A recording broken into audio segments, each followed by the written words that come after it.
10 number question है, the potential energy of an object increases with. Potential energy कब increase होगी? तो जब भी आप हाइट उसको दोगे ना, उसकी पोटेंशियल एनर्जी इंक्रीज होगी, बिकॉज पोटेंशियल एनर्जी जो है उसके पोजीशन पे डिपेंड करता है। जैसे मान लीजिए कोई बुक है, बुक एक टेबल पे रखा है, उसका पोटेंशियल एनर्जी क्या है उस समय, अगर उसको उठा के आप थोड़ा सा वो हाइट देंगे ना, तो उसमें एक पोटेंशियल एनर्जी आ जाएगी, ठीक है, हाइट की वजह से। ठीक है, तो यही है कि हाइट की वजह से जो है पोटेंशियल एनर्जी आती है। एक्सप्लेनेशन भी देख लीजिए। Potential energy of an object increases when it raises through a height. This is because work is done on it against gravity. ठीक है, ग्रेविटी की वजह से, बिकॉज धरती पुल करती है gravity while it is being raised. The energy present in such object is gravitational potential energy. This gravitational potential energy of an object at a point above the ground is defined as the work done in raising it from the ground to that a point against gravity. An object of mass m, when raised through a height h from the ground, then work done on the object will be w is equal to force into displacement into height. यानी कि force यहाँ पे mg हो गया, displacement आपका हो गया height, तो mgh हो गया। 111 देखिए, which of the following energy varies with the height of an object. Correct answer हो जाएगा पोटेंशियल एनर्जी। अभी डिस्कस किया था, हाइट के हिसाब से यही वेरी करता है। What is energy? What is the energy exerted due to the position and shape taken by an object? Already discussed. Potential energy B. Which energy is in water stored in dam? इसका भी answer potential energy ही हो जाएगा, because water stored in a dam possesses potential energy, and when the water is flowing on or falling on the turbine blade from the dam, that energy is known as the kinetic energy. Moving object essentially receives, क्या receive करता है moving object? Correct answer is kinetic energy. Moving object receives kinetic energy. So kinetic energy is the energy of an object in motion. If an object is moving faster then it has more kinetic energy. Any object that is car that is moving और running, it has kinetic energy. The moving object has kinetic energy because of it's motion. ठीक है, ये हो जाएगा इसका। 115, a car running at high speed, which energy does it contain? Correct answer will be it contains kinetic energy. Right answer will be D. Which of the following energy is always positive? Right answer will be kinetic energy is always positive, it cannot be negative. The commercial unit of energy is kilowatt hour. Right answer A. The commercial unit of energy is kilowatt hour, and 1 kilowatt hour जो होता है 3.6 into 10⁶ joule के बराबर होता है। Next देखते हैं। An 8 kg iron ball and a 3 kg aluminum ball are dropped from a height of 20 meters. Which of the following quantity amount will be same in them above 10 meter height from the ground? Correct answer will be acceleration. Acceleration will be same, because अगर देखो according to question M मास 1 दिया है 8 kg, मास 2 दिया है 3 kg, और मास इसके हिसाब से जो पोटेंशियल एनर्जी होगा मास 1 वाला वो ज़्यादा होगा, बिकॉज मास ज़्यादा है तो पोटेंशियल एनर्जी भी ज़्यादा होगा, है ना। वेलोसिटी 10 मीटर पे जो था वो उसको कैलकुलेट करोगे तो आपको वी स्क्वायर यानी कि फाइनल वेलोसिटी यू स्क्वायर यानी कि इनिशियल वेलोसिटी प्लस 2gh के फॉर्मूला से निकाल सकते हो। तो ऐसे करके आपको देख मिलेगा कि एक्सेलरेशन दोनों केस में सेम होगा। When A compressed slinky is released it changes the potential energy into spring, समझ लो, है ना। स्लिंकी जो होता है कंप्रेस्ड स्लिंकी स्प्रिंग होता है, तो अगर उसको कंप्रेस किया गया है और उसको छोड़ दिया जाए तो कंप्रेस्ड में उसको पोटेंशियल एनर्जी है, अब जब छोड़ोगे तो वो काइनेटिक एनर्जी में बदल जाएगी। ठीक है, बिकॉज पी मैंने बताया था पोटेंशियल एनर्जी प्लस के एक कांस्टेंट होता है। ठीक है, इसी वजह से तो करेक्ट आंसर बी हो जाएगा इसका। अगला सवाल देखते हैं। What is energy in A compressed spring? That is called potential energy. Right answer will be potential energy. Compressed spring में यही रहता है, जब छोड़ दोगे तो वो फिर क्या हो जाएगा, वो हो जाएगा काइनेटिक एनर्जी में कन्वर्ट हो जाएगा। 121 नंबर सवाल देखिए, by which the kinetic energy of an object increases, कैसे इंक्रीज कर सकते काइनेटिक एनर्जी को? जब उसके आप स्पीड को इंक्रीज करेंगे ना तो काइनेटिक एनर्जी भी स्पीड इम्प्रूव होगी, इंक्रीज होगी, क्योंकि इसका फॉर्मूला होता है हाफ एम वी स्क्वायर, जहाँ पे वी है इसका वेलोसिटी, या फिर स्पीड या वेलोसिटी सेम ही आपको हो जाएगा, है ना। तो it turns out that an object kinetic energy increases as the source of its speed increases. When something is in motion, then a type of energy is stored in it. This is called kinetic energy. Next है, the kinetic energy of a moving object depends on, तो half M B square formula होता है, यानी कि मास और velocity पे depend करता है। करेक्ट आंसर हो जाएगा डी। ठीक है, आगे देखते हैं। In a hydropower, what is the energy that is converted into electric energy? Hydro power में कौन सी एनर्जी जो है इलेक्ट्रिकल एनर्जी में कन्वर्ट की जाती है? वो है potential energy. When the water flows through the dam, its kinetic energy is stored in it to turn a turbine. The generator converts the turbine mechanical into electricity. Next question है, which of the following notable activities potential energy has been converted into kinetic energy? कौन सी notable activity में आपको लग रहा है कि potential energy जो है काइनेटिक एनर्जी में कन्वर्ट हो रही है? A fire maker explosion, switch on a torch, switch off a torch, swinging of a pendulum. Correct answer हो जाएगा स्विंगिंग ऑफ ए पेंडुलम में जो है क्या होता है, मान लीजिए एक पेंडुलम है, ये अपने रेस्ट पोजीशन में है, अब इसको स्विंग कीजिएगा तो एक बार इधर जाएगा एक बार इधर जाएगा। यहाँ जब होगा तो इसका पोटेंशियल एनर्जी सबसे ज़्यादा होगा, काइनेटिक एनर्जी सबसे कम होगा। यहाँ पे जब ये आएगा तो काइनेटिक एनर्जी सबसे ज़्यादा होगा, पोटेंशियल एनर्जी सबसे कम होगा। तो ऐसे करके यही आंसर हो जाएगा स्विंगिंग ऑफ पेंडुलम। ठीक है, क्योंकि पोटेंशियल एनर्जी को काइनेटिक एनर्जी में कन्वर्ट करने का बहुत अच्छा एग्जाम्पल है swinging of a pendulum. Next है, if the momentum of an object is tripled its kinetic energy. Momentum अगर ट्रिपल कीजिएगा, मतलब एम वी अगर ट्रिपल कीजिएगा तो काइनेटिक एनर्जी क्या होगा, ये आपसे पूछा जा रहा है। तो आप जानते हैं कि काइनेटिक एनर्जी का फॉर्मूला क्या होता है, हाफ एम बी स्क्वायर होता है। हाफ एम बी स्क्वायर होता है। हाफ एम बी स्क्वायर को हम ऐसे भी लिख सकते हैं, हाफ एम, यहाँ पे देखिए लिखा भी है किस लिए लिखना है। हाफ एम बी स्क्वायर को हम हाफ एम वी का होल स्क्वायर बाई एम लिख सकते हैं, क्योंकि अगर आप होल स्क्वायर में से ऐसे लिखेंगे तो एम स्क्वायर वी स्क्वायर होगा, और बाई एम कर देंगे तो एम से एम कट जाएगा, यानी कि सेम ही बात है, तो ऐसा लिख सकते हैं। और एम भी क्या होता है, एम भी होता है आपका क्या होता है, मोमेंटम। ठीक है, मोमेंटम होता है m v, p equal to m v होता है ना, मोमेंटम का यही तो है फॉर्मूला। यानी कि आप इस फॉर्मूला को इसको आप ऐसा भी लिख सकते हैं, half p square by m भी लिख सकते हैं। ठीक है, अब क्या बोला है कि मोमेंटम को अगर ट्रिपल किया जाए तो काइनेटिक एनर्जी क्या होगा। अब इसको ट्रिपल करना है। देखिए काइनेटिक एनर्जी फर्स्ट केस और सेकंड केस में अगर ऐसा देखा जाए, ट्रिपल कीजिएगा तो पी को ट्रिपल करने से काइनेटिक एनर्जी जो है 9 गुना हो जाएगा, बिकॉज पी का स्क्वायर आ रहा है ना।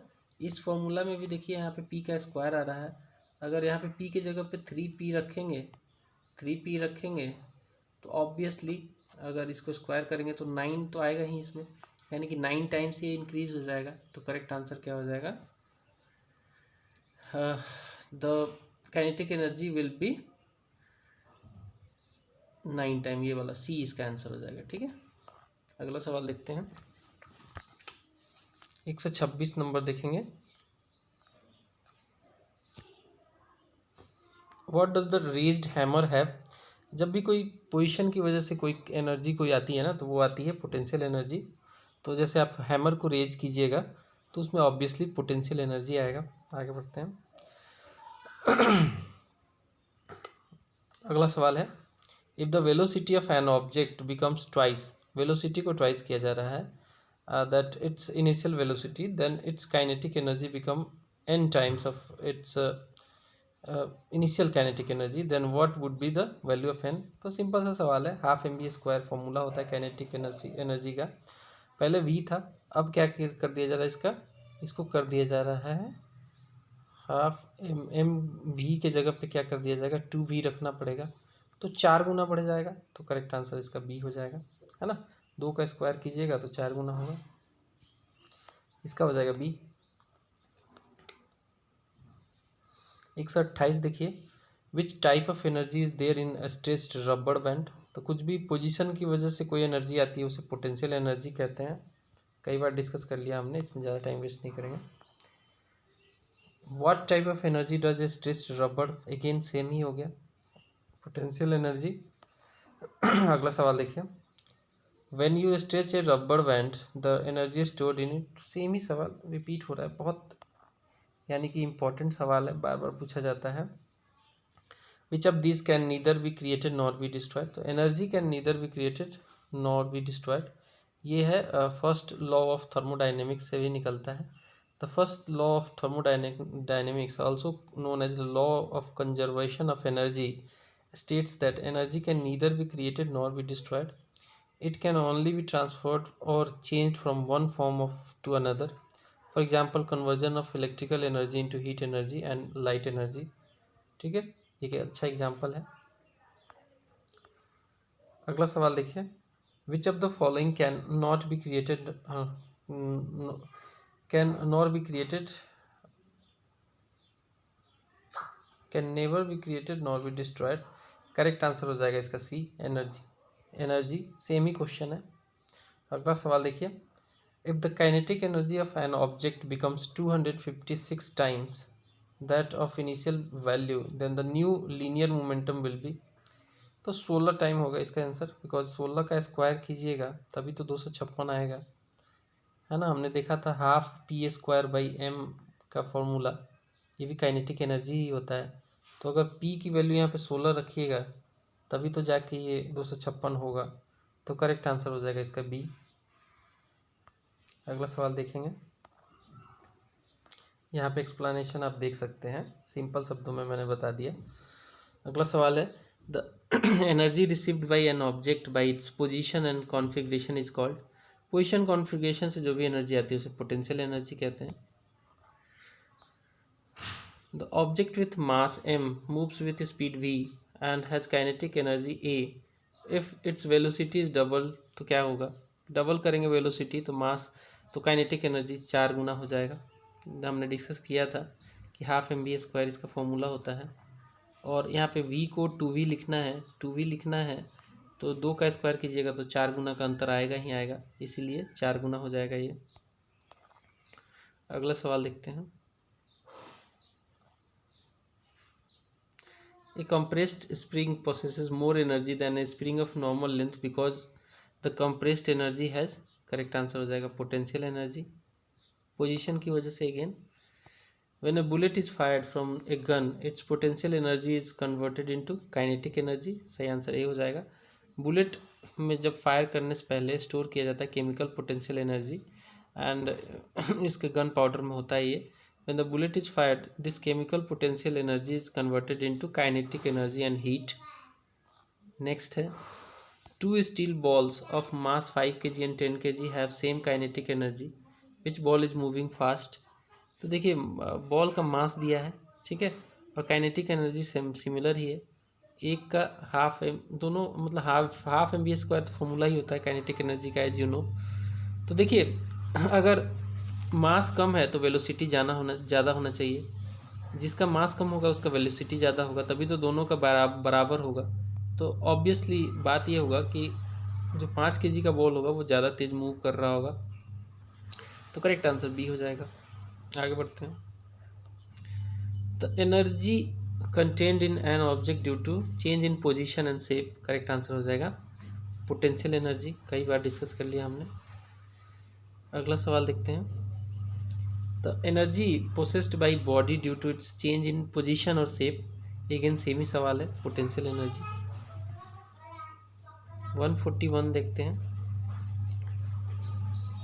Eight the time of releasing an arrow in a drawn bow the potential energy of bow change to, correct answer हो जाएगा kinetic energy, because P plus K, potential energy plus kinetic energy is equal to constant होता है।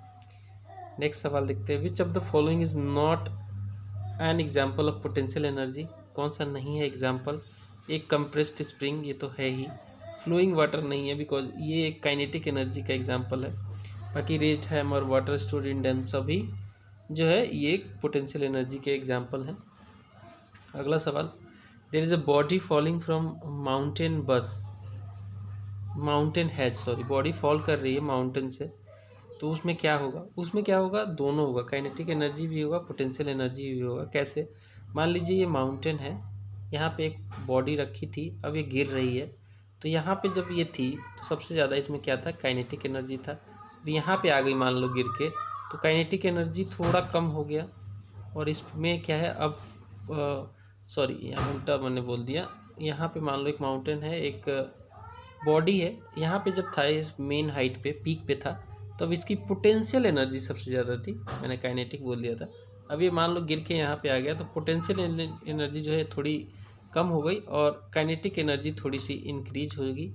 तो दोनों एनर्जियाँ आप देख रहे हैं यहाँ पे, तो करेक्ट आंसर हो जाएगा A, both kinetic energy and potential energy. अगला सवाल देखते हैं, what will be the value of kinetic energy of an object moving along the mass of M if its speed is change from V to two V. अगर two V करोगे V तो क्या हो जाएगा, काइनेटिक एनर्जी 4 गुना हो जाएगा, है ना। मैंने बताया भी था कि वी को डबल करने से काइनेटिक एनर्जी पे क्या असर पड़ता है, 4 गुना हो जाता है, ऑलरेडी डिस्कस किया हुआ सवाल है। An object with the mass of 2 kg is thrown upward with an initial velocity 20 metre per second, after 2 second its kinetic energy will be, क्या होगा, कैलकुलेट कर सकते हैं, हाफ एम बी स्क्वायर से। हाफ एम की जगह क्या रख देंगे, 2 kg रख देंगे, और वी कितना दिया है, 20 मीटर पर सेकेंड, यानी कि 400 हो जाएगा ये, अगर स्क्वायर किया जाए तो। और इसको अगर 2 से 2 हटा दो तो क्या होगा, 20 second after 2 second its kinetic energy will B, 2 second बोला है ना, सॉरी 2 सेकेंड बोला है, तो इसमें क्या करना पड़ेगा आपको, v equal to Newton first law से लगाना पड़ेगा, v equal to u minus g t करना पड़ेगा। u है 20 मीटर पर सेकेंड, टाइम है आपको 2 सेकेंड, और g है 10 मीटर पर सेकेंड। तो v बराबर क्या हो जाएगा, v बराबर हो जाएगा 10 माइनस 20 माइनस 10 का 10 गुने 2, यानी कि v जो है 0 हो जाएगा। आफ्टर 2 सेकेंड जो होगा काइनेटिक एनर्जी विल बी 0, तो आंसर हो जाएगा b, है ना, क्योंकि ऊपर फेंका जा रहा है दोस्तों, ऊपर फेंका जा रहा है, इसलिए v equal to u minus g t लगाना पड़ेगा। ऊपर फेंकोगे तो ग्रेविटी तो काम करेगी, एक्सेलरेशन ड्यू टू ग्रेविटी, तो जी टी वाले फॉर्मूले से लगाना पड़ेगा आपको, v equal to u minus g t. ठीक है, आगे बढ़ते हैं। What will be the kinetic energy of an object weighing 22 kg moving at a speed of 5 metre per second.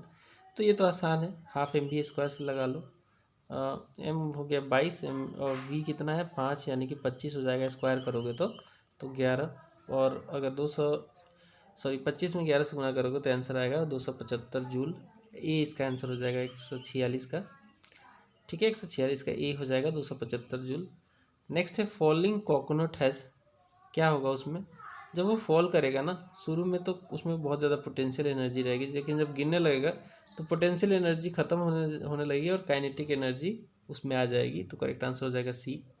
When an object of 11 kg is at height of 5 metre from the ground then find the energy content in it, G की value आपको 9.8 लगाना है, तो mgh निकाल दोगे तो आपका answer हो जाएगा, पोटेंशियल एनर्जी ही निकालना है। 11 kg है m, हाइट है 5, और जी का वैल्यू दिया है 9.8, ठीक है, यहाँ पे इसको 10 कर लो, 5 से 2 बार में चला जाएगा, और ये 49 को अगर 11 से गुना करोगे तो 490 और 49 कितना होगा, 490 और 49 हो जाएगा आपका 539 जूल हो जाएगा, आंसर हो जाएगा ए। अगला सवाल है, when an object of 14 kg is at height of 5 metre from the ground then find the energy content in it. Again same ही mgh लगाना है, 5 इंटू 14 इंटू 9.8 कर दो, है ना। इसका भी अगर आप कैलकुलेट करोगे तो यहाँ पे आ जाएगा आपको 2 और 7, 98 में 7 से गुना करोगे तो क्या होगा, 98 में, चलो 98 7 में 98 से नहीं 100 से कर देते हैं, 700 हो जाएगा, और 14 घटा देते हैं, कितना हो जाएगा? 686 जूल हो जाएगा। सही आंसर सी हो जाएगा। अगला सवाल देखते हैं। When an object of 15 kg is at height of 10 metre from the ground, ठीक है, 15 kg का हाइट है, बॉडी है और 10 मीटर हाइट पे रखा गया है, तो एनर्जी आपको निकालनी है। mgh निकल जाएगा, पोटेंशियल एनर्जी इसमें रहेगा। 15 गुने 10 गुने 10 कर दो, आंसर हो जाएगा 15 गुने 100 1500 जूल, डी इसका आंसर हो जाएगा। The kinetic energy of an object is 120 joule, ठीक है, and its mass is 15 kg। Velocity निकालना है तो half M B square formula होता है, half M B square is equal to 120 joule है। अब हाफ एम कितना दिया है? एम दिया है 15 kg। वी स्क्वायर निकालना है, वी की वैल्यू निकालनी है हमें। तो क्या करेंगे हम? 15 8 20 होता है, पता है आपको, और ये 2 इधर जाएगा तो 16 होगा, यानी कि वी स्क्वायर बराबर 16, यानी कि वी बराबर जो हो जाएगा 4 हो जाएगा। तो सही आंसर हो जाएगा 4 metre per second, velocity B हो जाएगा। अगला सवाल देखते हैं। What is the kinetic energy of an object of mass 15 kg moving at velocity 8 metre per second? तो ये भी आसानी से निकल जाएगा। हाफ एम बी स्क्वायर निकालो, हाफ एम है कितना? 15, वी स्क्वायर कितना? 8, तो 8 हटाई 64 हो जाएगा। इसको 32 कर दो, 15 दूना 30, हाथ में 3, 45 3 48, 480 जूल हो जाएगा ए। अगला सवाल देखते हैं। When an object of 11 kg is at height of 6 meter from the ground, then find the energy contained in it। g की वैल्यू 9.8 मीटर पर सेकेंड लेना है, तो क्या करोगे? mg से कैलकुलेट करोगे, 11 गुने 6 गुने जी का 9.8 लेना है आपको, तो 10 कर लो। यहाँ पे पॉइंट में आना चाहिए, मुझे लगता है बिल्कुल आएगा, पॉइंट में ही आएगा। तो करेक्ट आंसर एक ही पॉइंट में ऑप्शन है, 646.8 जूल होगा। ऐसे भी आप आंसर तक पहुंच सकते हो, ठीक है। नेक्स्ट है, the bullet fired from the gun goes deep inside the target because it has. क्या होता है इसमें? इसमें एक काइनेटिक एनर्जी आ जाती है। शुरू में पोटेंशियल एनर्जी रहता है, केमिकल पोटेंशियल एनर्जी, लेकिन जब आप फायर कर देते हो तो वो केमिकल पोटेंशियल एनर्जी कन्वर्ट होने लगता है काइनेटिक एनर्जी में, और बहुत ज़्यादा स्पीड देता है। इसीलिए जब ये फायर किया जाता है तो टारगेट में बिल्कुल अंदर तक घुस जाता है। The bullet fired from the gun goes deep inside the target because it contains kinetic energy. The velocity of bullet fired from the gun is very high, and when it hits the target, its velocity becomes zero in a very short time. Therefore, the rate of change in a momentum of bullet is very high, so the bullet moves deep within the target. Next है, by turbine, flowing water and air are used for changes in। Correct answer हो जाएगा C, kinetic energy into electric energy. Turbine जब आप move कराते हैं, turbine पे water जब आप गिरता है या फिर एयर से करते हैं, तो काइनेटिक एनर्जी जो है इलेक्ट्रिक एनर्जी में कन्वर्ट होती है। अगला सवाल देखेंगे। What is the kinetic energy of A bullet when A bullet is fired from a gun? तो क्या होगा? करेक्ट आंसर हो जाएगा इसका more than gun. Kinetic energy जो होगा मोर देन गन से होगा, ठीक है, बिकॉज गन का मास जो होगा m1 होगा, वेलोसिटी इसका v1 मान लेते हैं, बुलेट का मास m2 है और वेलोसिटी v2 मान लेते हैं। m1 जो है ऑब्वियसली गन का वेट जो होता है, वेट नहीं कहेंगे, मास जो होता है आपको पता ही है कि बुलेट से बहुत ज़्यादा होता है। तो इस केस में by the rule of principle of conservation of momentum m1 into v1 minus m2 minus v2 अगर करोगे तो क्या निकलेगा? हाफ से अगर मान लो दोनों तरफ गुना कर देते हैं हाफ से, है ना, तो उसमें कंजर्वेशन है, बिकॉज यही एनर्जी तो कंजर्व होगी ना। तो इसमें हाफ हाफ करने से क्या होगा? मान लो ये काइनेटिक एनर्जी एक आ गई और दूसरी ये आ गई, तो ये दोनों बराबर हो रहा है, ठीक है, लेकिन मास जो है देख लो, मास 1 जो था वो ज़्यादा था मास 2 से, तो E2 बाई E1 जो होगा मोर देन 1 होगा, बिकॉज इसका जो है मास ये ज़्यादा था इससे, तो E1 जो है E1 by E2 more than 1 होगा। इस इक्वेशन से हमें पता चलता है कि जो E2 का जो है काइनेटिक एनर्जी जो है बुलेट का, वो गन के काइनेटिक एनर्जी से ज़्यादा होगा। When the bullet is fired from the gun, the kinetic energy of bullet is higher than that of the gun, ठीक है। कैलकुलेशन भी आपको समझ में आना चाहिए। नेक्स्ट है, mechanical energy minus kinetic energy करोगे तो क्या मिलेगा?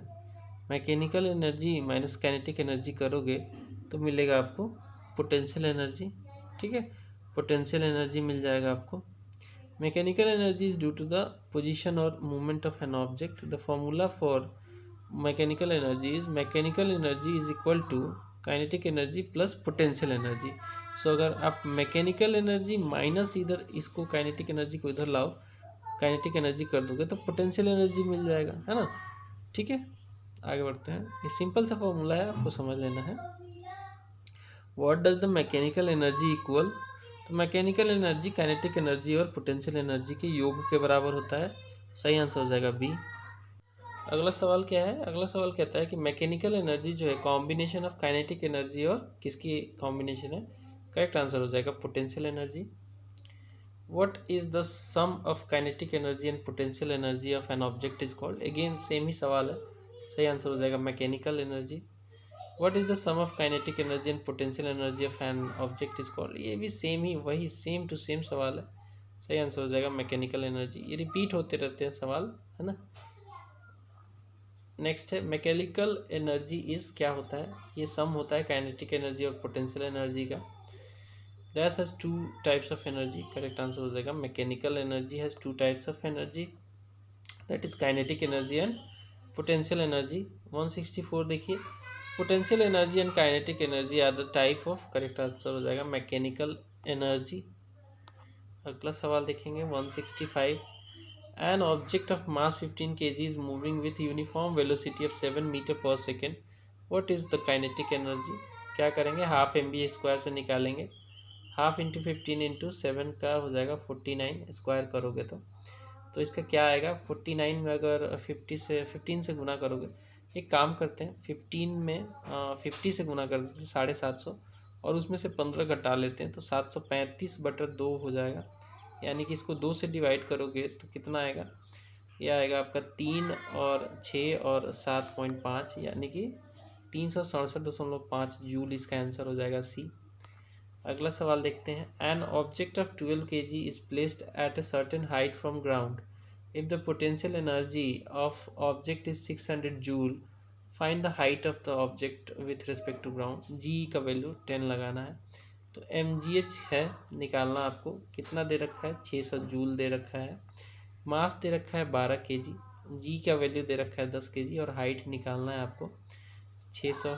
इधर कर दो, 120 को अगर 600 में 120 से भाग दोगे तो 5 बार में चला जाएगा, यानी कि आंसर हो जाएगा हाइट इसका 5 मीटर। ठीक है, डी इसका आंसर हो जाएगा। अगला सवाल देख लेते हैं। In which of the following energy is kinetic energy. A bullet fire by gun, a fast moving railway engine, speed of simple pendulum. तो इस केस में दोस्तों तीनों में है काइनेटिक एनर्जी, तीनों में है। ठीक है, आगे सवाल देखते हैं। The kinetic energy of an object of mass 10 kg moving at speed of 6 metre per second क्या होगा। काइनेटिक एनर्जी का फॉर्मूला क्या होता है, हाफ mv स्क्वायर होता है। हाफ m कितना है यहाँ पे 10 kg है, और v कितना है 6, यानी कि 36 हो जाएगा। यानी कि आप अगर इसको कैलकुलेट करोगे तो 180 आएगा, 180 जूल, यानी कि बी इसका आंसर हो जाएगा। अगला सवाल देखते हैं। What which of the following statement regarding energy is not true. Not true बोला है। Energy is not a physical substance. Energy is the measure of ability to perform a task. Energy can be stored measured in many ways. The energy released during conversion goes into vacuum. D गलत है, because energy can never be created nor be can neither be created nor be destroyed वाला formula लगाओगे तो कोई भी energy जो है conversion नहीं होगा वैक्यूम में। ठीक है, तो डी इसका गलत है, डी इसका सही आंसर हो जाएगा, बिकॉज गलत पूछा है। अगला सवाल है। An object of 20 kg mass is moving at speed of 10 metre per second. What is the kinetic energy. Half mv square से निकाल दो। हाफ इंटू मास कितना है 20, और काइनेटिक एनर्जी स्पीड वेलोसिटी कितना है 10, यानी कि 100 हो जाएगा अगर स्क्वायर करोगे तो। ठीक है, और ये हो जाएगा आपका 10 बार में चला जाएगा 1000 जूल। इसका आंसर हो जाएगा बी। आसान सवाल है। Calculate the potential energy obtained by 20 kg hammer which is raise to a height of 10 metre. तो mgh लगा दो। मास कितना है 20, हाइट कितना गेन किया है 10, और 10 ही लगा लो, जी, अगर जी की वैल्यू 9.8 नहीं दिया है तो 10 मान सकते हो, तो 2000 हो जाएगा इसका जूल। करेक्ट आंसर बी हो जाएगा इसका। 172 देख लीजिए। An object of 13 kg mass is moving with constant speed of 5 metre per second, what will be the kinetic energy content? Half M B square से निकाल दो। एम कितना है 13 है, वी कितना है 5 है, तो 25 हो जाएगा। ये स्क्वायर करोगे तो 13 में 25 से गुना करोगे तो 250 और 75 कितना हो जाएगा 325। 325 को अगर आप 2 से भाग दोगे तो आएगा 162.5 जूल। सही आंसर हो जाएगा सी। What will be the kinetic energy of an object of the mass 20 kg moving at a speed of 5 metre per second? Again half M B square से निकाल दो। m कितना है 20 है, v कितना है 5 है, तो 25 हो जाएगा, यहाँ पे 10 हो जाएगा, यानी कि 250 जूल हो जाएगा इसका answer. Formula for gravitational potential energy क्या होता है? ये होता है U equal to mgh। Correct answer हो जाएगा बी। अगला देखते हैं, देख लो एक्सप्लेनेशन भी। The equation for gravitational potential energy that is U is equal to mgh, where m is mass of in the kilogram, g is acceleration due to gravity that is 9.8 meter per second square on earth, and h is the height above the ground in meters। 175 देखिए। What is wrong statement about kinetic energy? Kinetic energy के बारे में क्या एक wrong statement है, आपसे पूछा गया है। During a static state the energy contained in the object is called kinetic energy. नहीं, ये तो गलत है बिल्कुल, तो रॉन्ग ही पूछा है। कोई भी स्टैटिक स्टेट में होगा, जब तक वेलोसिटी नहीं होगी तो वो काइनेटिक एनर्जी में नहीं होगा। हो सकता है पोटेंशियल एनर्जी रहे, तो करेक्ट आंसर यही हो जाएगा, because the energy content in the static state is called potential energy. So option A is incorrect, इसमें आगे पढ़ना भी नहीं है। अगला है, an object moving with uniform velocity of 4 metre per second has kinetic energy of 120 joule. तो mass निकालना है, हाफ एम बी स्क्वायर से निकाल सकते हैं। कितना दे रखा है 120 जूल दे रखा है। हाफ एम कितना दे रखा है यहाँ पे निकालना है। वी कितना दे रखा है 4, 4 का स्क्वायर करोगे 16 हो जाएगा। 2 से काट दो, 8 बार में चला जाएगा। और इधर 120 है, 120 को 8 से अगर डिवाइड किया जाए तो कितनी बार में जाएगा, 15 बार में जाएगा। 15 × 20 मास कितना हो जाएगा, मास हो जाएगा 15 kg, यानी कि 20 का आंसर हो जाएगा। अगला सवाल देखते हैं। The kinetic energy of an object of mass m moving at a speed of 5 metre per second is 25 joule. और मास अगेन निकालना है। Sorry, what will be its kinetic energy when its speed will be double? तो speed double करोगे तो kinetic energy भी 4 गुना हो जाता है, तो 25 का 4 गुना करोगे तो 100 जूल आएगा। करेक्ट आंसर हो जाएगा ए। ज़्यादा कैलकुलेशन भी नहीं करना है। When an object of 12 kg is at height of 5 meter from the ground, ठीक है, then the energy contained in it will be, अगर g का वैल्यू 9.8 रखा जाए तो mgh से निकाल सकते हो। mgh से निकालो, 12 kg m है, g कितना दे रखा है 9.8 और h कितना दे रखा है 5। अब अगर इसको कैलकुलेट कर दें तो ये हो जाएगा, 2 बार में चला जाएगा, नीचे 10 लाए हैं तो, और ये हो जाएगा 6। अगर 6 में 100 से गुना करें और 12 घटा लें तो हमारा आंसर आ जाएगा, बिकॉज 98 में 6 से गुना करना है। 600 माइनस 12 कितना होता है 588 जूल। सही आंसर डी हो जाएगा। What is the change in total energy of body falling freely towards the earth? सही आंसर हो जाएगा does not change. Energy can neither be created nor be destroyed, तो जो सेम एनर्जी रहेगी only convert होती है, ठीक है, चेंज नहीं होगी, कोई भी एनर्जी का लॉस वगैरह नहीं होगा। Because there is no change in the total energy of the body that is falling freely towards the earth, only it will be, there will be a conversion, जैसे कि पोटेंशियल एनर्जी कन्वर्ट हो जाएगी kinetic energy में। अगला है, an object of 10 kg is moving at a speed of 5 metre per second, what will be the kinetic energy? Half M B square से निकालोगे तो हाफ इंटू 10 इंटू 5 का square करोगे 25 हो जाएगा, यानी कि आपका ये 5 बार में चला गया, 125 joule is the right answer. Next है, just before hitting the earth the kinetic energy of an object of mass 2 kg is 400 joule, at which height it has drop. तो क्या mgh से निकालना है आपको, mgh से निकालना है ना, और कितना वैल्यू दे रखा है mgh का 400 दे रखा है। मास निकालना है, मास सॉरी 2 है, g का वैल्यू 10 मान लो और हाइट निकालना है हमें, तो सही आंसर हो जाएगा 400 मीटर। इधर करोगे 20 को अगर 400 से भाग दिया जाए, 400 को 20 से, तो 20 ही आएगा। तो करेक्ट आंसर एच हो जाएगा 20 मीटर, यानी कि सी इसका सही आंसर हो जाएगा। 181 देखते हैं। Which of the following content potential energy? Dam water, flying aeroplane, falling aeroplane, या फिर रनिंग रनर। सही आंसर हो जाएगा डैम वाटर। डैम वाटर में पोटेंशियल एनर्जी होता है। Which of the following object will have potential energy? Moving bullet, kinetic energy, flowing air, kinetic energy, rolling stone, kinetic energy, raised hammer. Correct answer हो जाएगा D, क्योंकि raised hammer में होता है potential energy. What is the kinetic energy of bicycle having 10 kg weight moving at a speed of 20 metre per second? Half M B square से निकाल दो।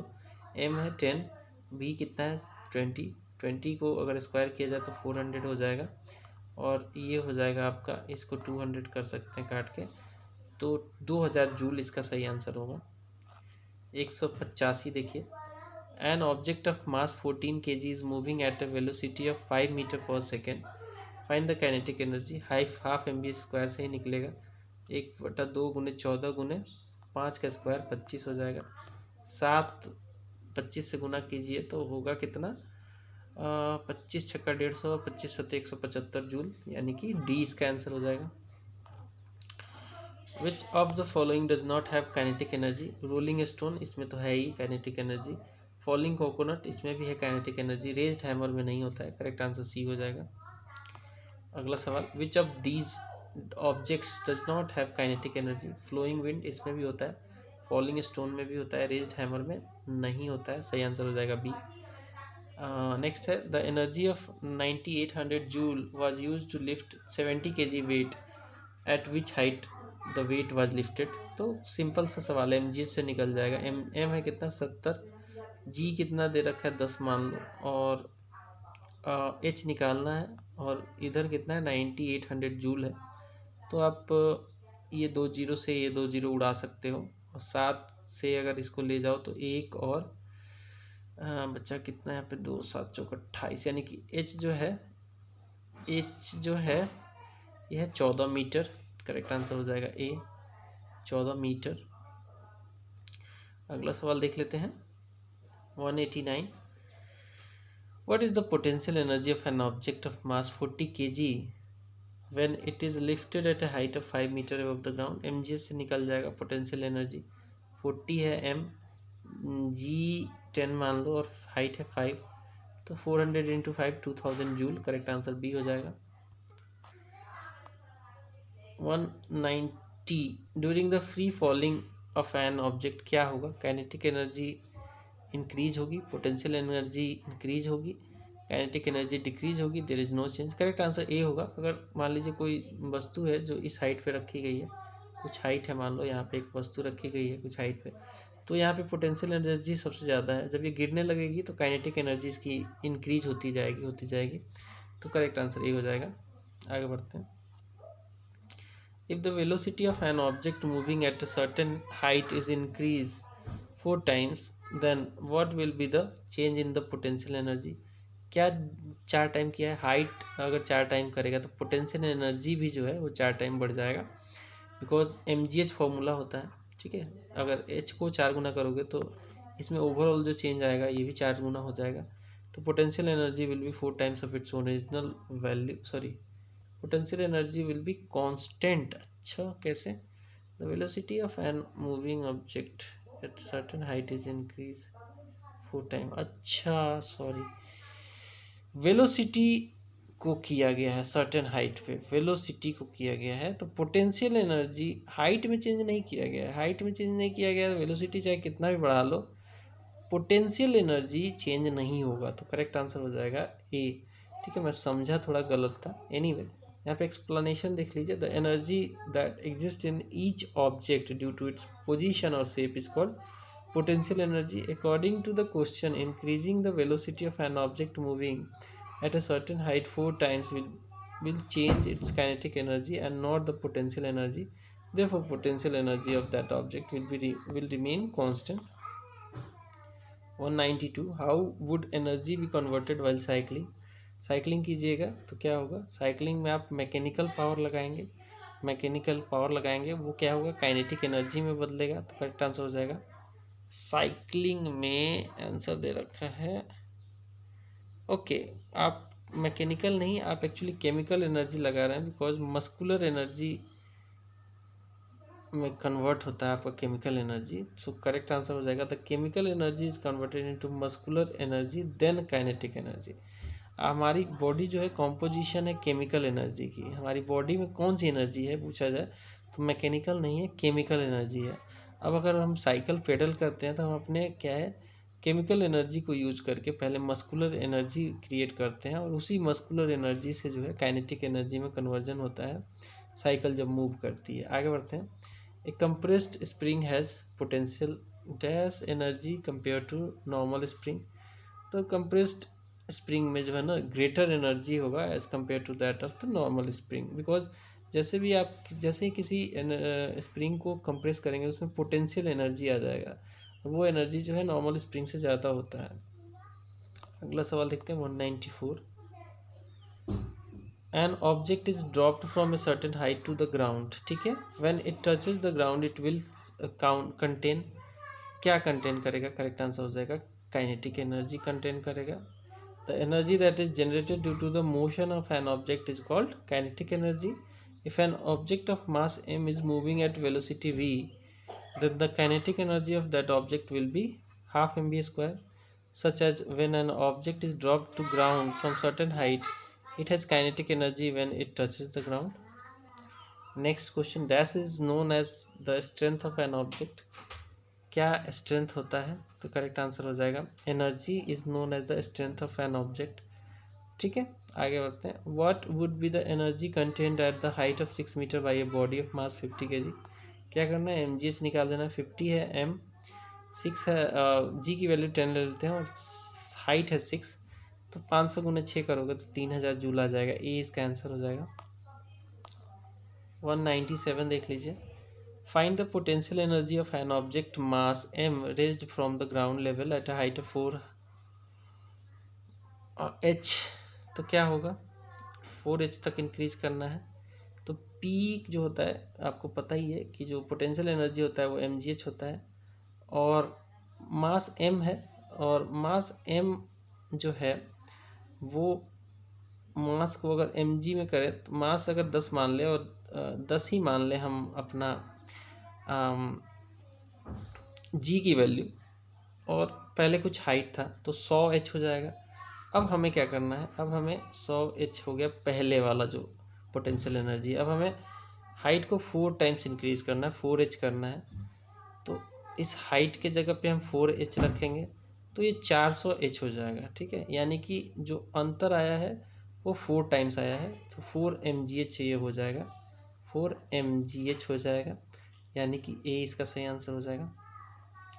When an object of 11 kg is placed at a height of 7 meter from the ground, how much energy it will contain?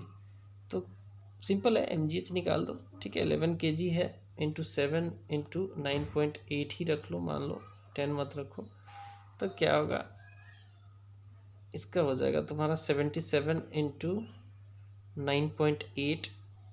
अगर इसको calculate करोगे तो आएगा 754.6 joule. ठीक है, डी इसका आंसर हो जाएगा।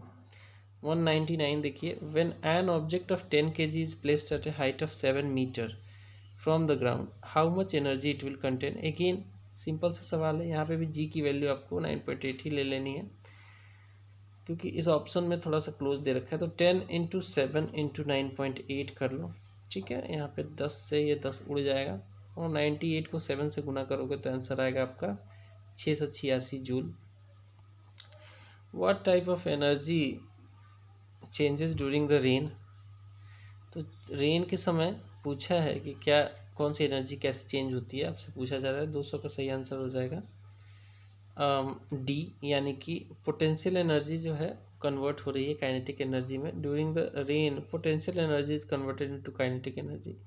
कैसे, मान लीजिए क्लाउड जो है कुछ हाइट पे होता है, ये धरती है और यहाँ पे कुछ हाइट पे क्लाउड है, इसमें क्या है पोटेंशियल एनर्जी है, बिकॉज पोजीशन की वजह से जो एनर्जी कंजर्व होती है होल्ड करता है कोई भी बॉडी, वो पोटेंशियल एनर्जी होता है। अब ये क्या है, अब ये ड्रेन ड्रॉप गिरेगा ऐसे, तो पोटेंशियल एनर्जी जो होगा काइनेटिक एनर्जी में कन्वर्ट होगा, तो डी इसका आंसर हो जाएगा। आगे बढ़ते हैं।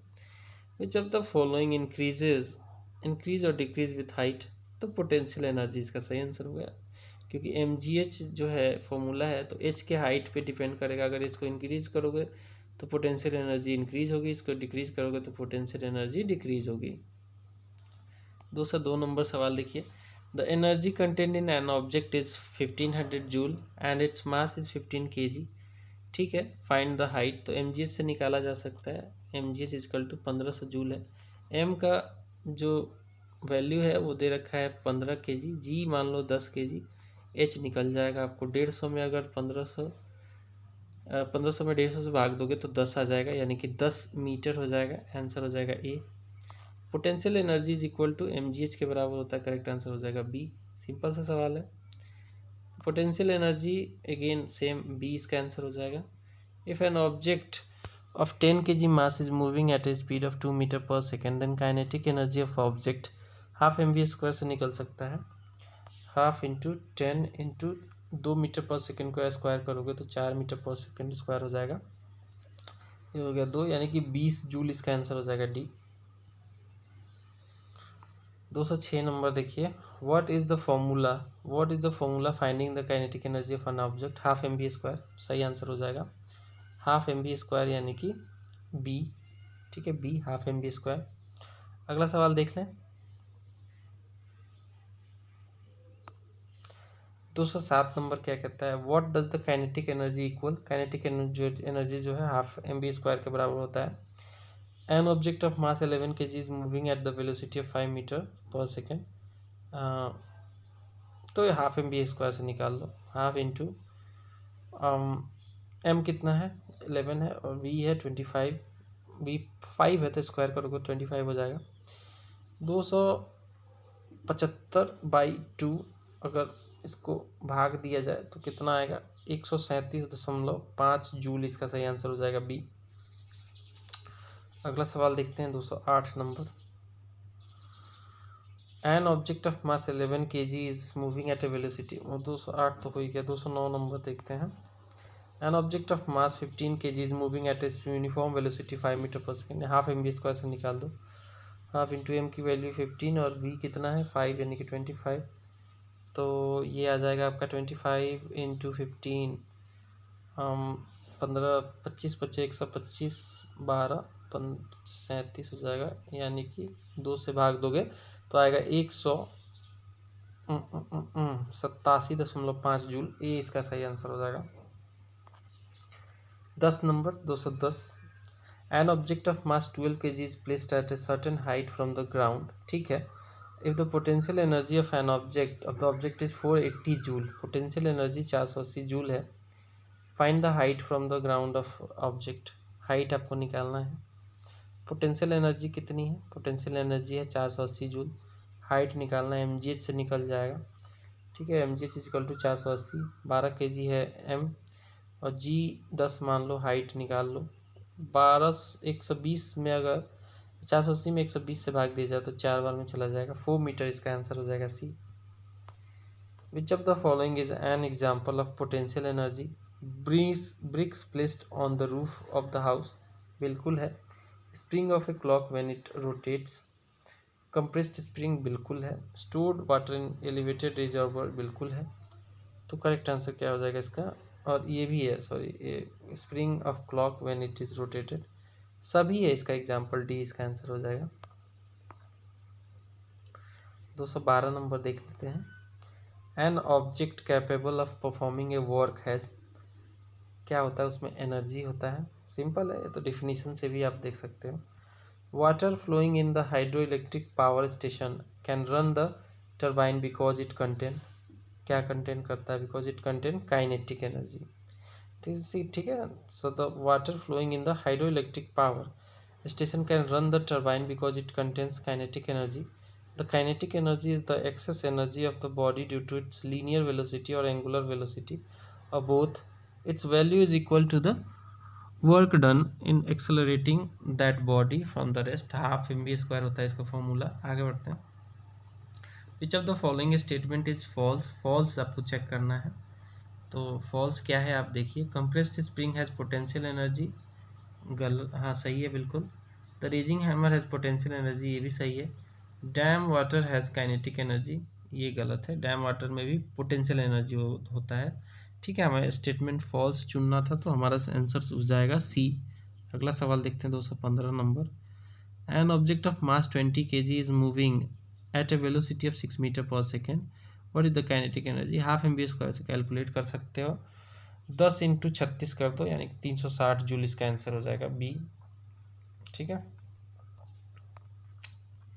What can be the predicted with respect to the energy in given figure? और ये दोनों गाड़ियाँ चल रही हैं, इसमें वेलोसिटी है तो इसका मतलब ये है कि ये दोनों गाड़ियाँ जो हैं, both vehicles have gravitational potential energy, गलत। Both vehicles are moving in forward direction using maximum energy. Both vehicles are converting mechanical energy into muscular energy, this is also wrong. अगला ऑप्शन क्या है? Both vehicles are have kinetic energy, सही answer हो जाएगा D. दोनों vehicles में kinetic energy है because दोनों व्हीकल मूव कर रही हैं। ठीक है, काइनेटिक एनर्जी होगा दोनों में, डी इसका सही आंसर हो जाएगा।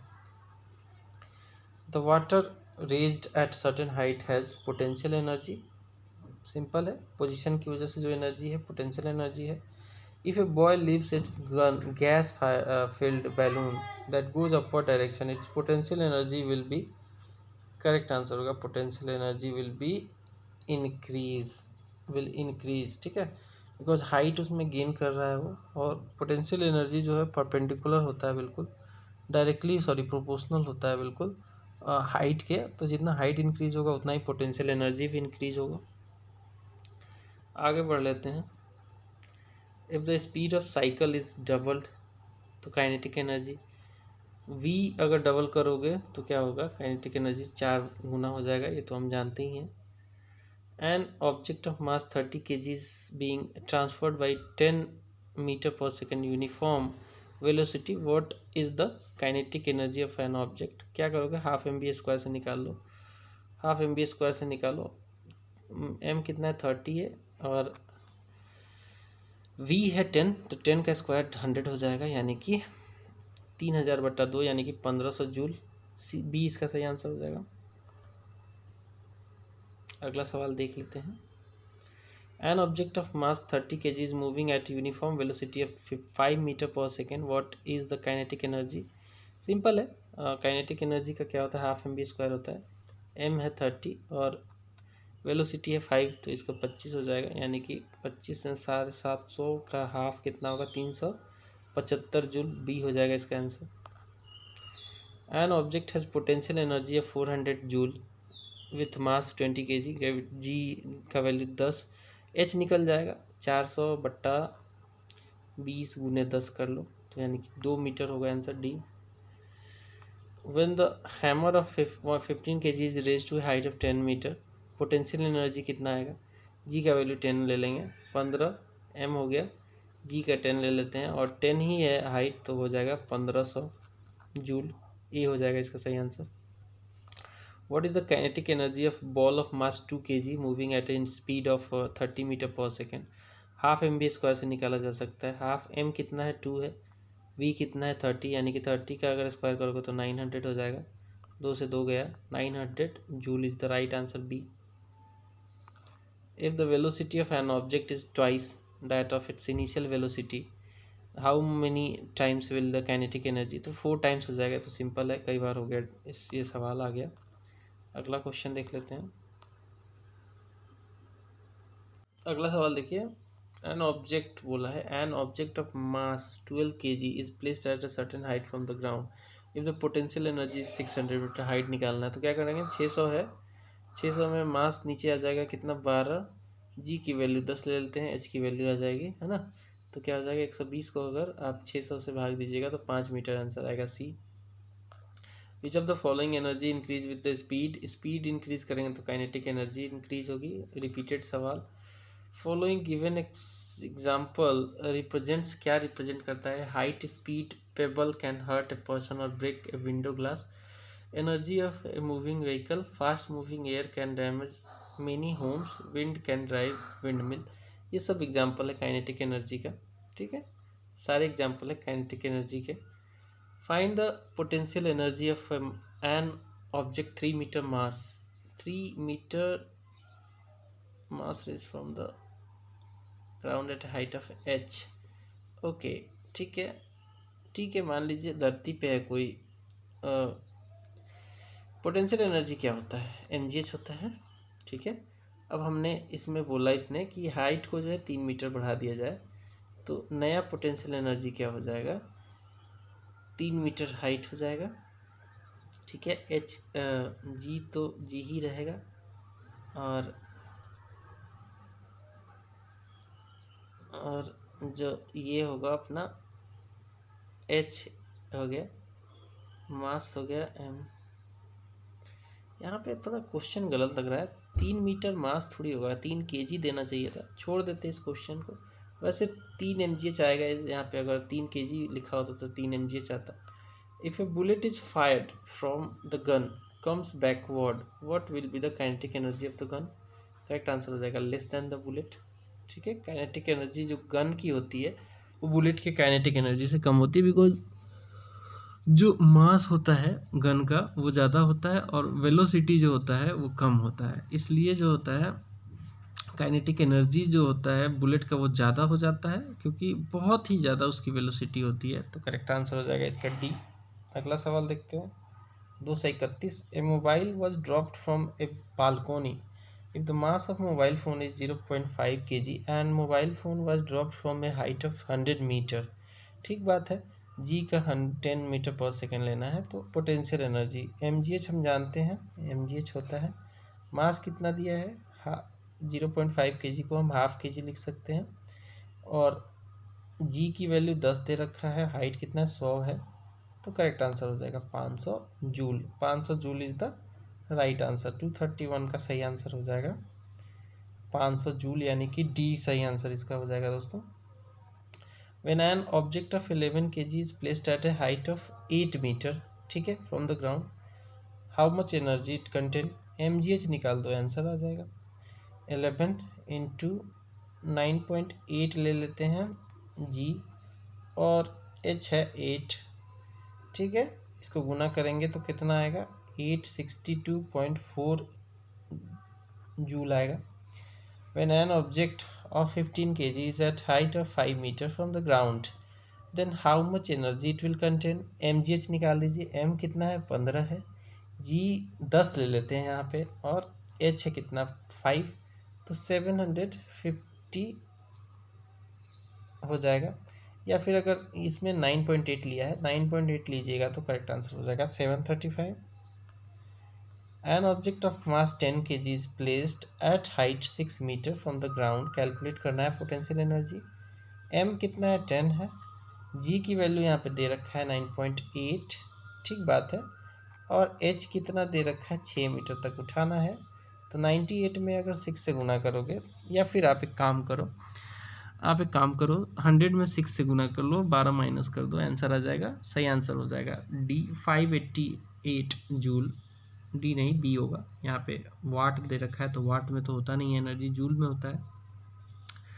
An object was thrown vertically upward and it reached A maximum height h from the ground, while going over it the object at 1/4 of height will have less potential energy and more kinetic energy, यही सही answer हो जाएगा। Maximum height पे चला जाएगा ना दोस्तों, तो उसका काइनेटिक एनर्जी मैक्सिमम होगा। अगर कम हाइट पे गया है तो काइनेटिक एनर्जी ज़्यादा होगा, पोटेंशियल एनर्जी कम होगा, तो सही आंसर ए हो जाएगा। अगला सवाल देखते हैं, फिल इन द ब्लैंक्स है with correct option. N object is thrown vertically, आपने थ्रो किया है upward, during their rise of potential energy and kinetic energy में क्या होगा, पोटेंशियल एनर्जी जितना वो राइज करेगा उतना ही इंक्रीज होगा, काइनेटिक एनर्जी जितना राइज करेगा उतना ही डिक्रीज होगा, तो इंक्रीज डिक्रीज यानी कि ए इसका सही आंसर हो जाएगा। 236 का ए इसका सही आंसर हो जाएगा। नेक्स्ट है, during the free fall of an object, कोई फ्री फॉल हो रहा है ऑब्जेक्ट का, विच of the following energy increases at 1 point in its path free fall हो रहा है तो काइनेटिक एनर्जी इंक्रीज होगा और पोटेंशियल एनर्जी डिक्रीज होगा। थ्रो करोगे ऊपर तो काइनेटिक एनर्जी जो है डिक्रीज होगा, पोटेंशियल एनर्जी इंक्रीज होगा, इस बात को समझ लो। नेक्स्ट है, what is the kinetic energy of A bullet when the bullet is fired from a gun. तो फायर जैसे करोगे ना तो उस समय उसका होगा more than that of the gun. Gun का जो काइनेटिक एनर्जी होगा, क्योंकि गन भी तो पीछे आ रहा है, उसमें भी तो वेलोसिटी आ रही है, लेकिन इसकी काइनेटिक एनर्जी से कहीं ज़्यादा होगा काइनेटिक एनर्जी बुलेट का। अगला देखते हैं, बिकॉज देख लीजिए explanation, law of conservation of momentum states that A free recoiling gun and A bullet will have equal momentum in opposite direction. Since the gun is always heavier, it will have lower velocity, but the bullet has higher velocity because the mass of bullet is less than as compared to the gun. When calculating kinetic energy of bullet will be always higher. Next है, a block of 2 kg slides on a parallel surface at a speed of 4 meter per second. ठीक है, it falls on uncompressed spring and presses it until the block becomes completely motionless. The value of kinetic friction is 15 knot and spring constant is 10,000 Newton per meter. Spring process क्या होगा, इसका calculation कुछ इस प्रकार से, D इसका answer है 5.5 centimetre. Calculation देख लीजिए, let's spring x part is compressed. ठीक है, एक स्प्रिंग है ऐसा, इसका जो है एक्स पार्ट जो है कंप्रेस हो गया। ठीक है, तो और मास 2 kg है, काइनेटिक के जो है कांस्टेंट जो है 10,000 न्यूटन पर मीटर है, वेलोसिटी 4 मीटर पर सेकेंड है। तो according to question mv²/2 equal to kx²/2, इसको अगर कैलकुलेट करोगे तो आएगा approximately 5.5 centimetre. What is the form of energy that is not generated when riding a bicycle. Bicycle आप राइड करोगे तो केमिकल एनर्जी जो है मैकेनिकल एनर्जी में कन्वर्ट हो जाती है, तो जनरेट नहीं होती है ये, तो करेक्ट आंसर हमारा हो जाएगा ए ओनली। ठीक है, बाईसाइकिल चलाओगे तो हीट एनर्जी भी होती है, आती है, मैकेनिकल एनर्जी भी क्रिएट होती है और काइनेटिक एनर्जी भी आता है, तो केमिकल एनर्जी नहीं आएगा, because chemical energy is the energy stored in the chemical compounds. जैसे हम लोग है ना, हम लोग की केमिकल कंपाउंड है, हमारी बॉडी जो है ना फुल ऑफ केमिकल्स है, केमिकल से ही बने हैं। This energy is released when a chemical reaction takes place. Usually, once chemical energy has released from substance, that substance is transformed into completely new substance. So it is not generated by riding cycle. आगे बढ़ेंगे, अब आ गया मास। मास को देखते हैं।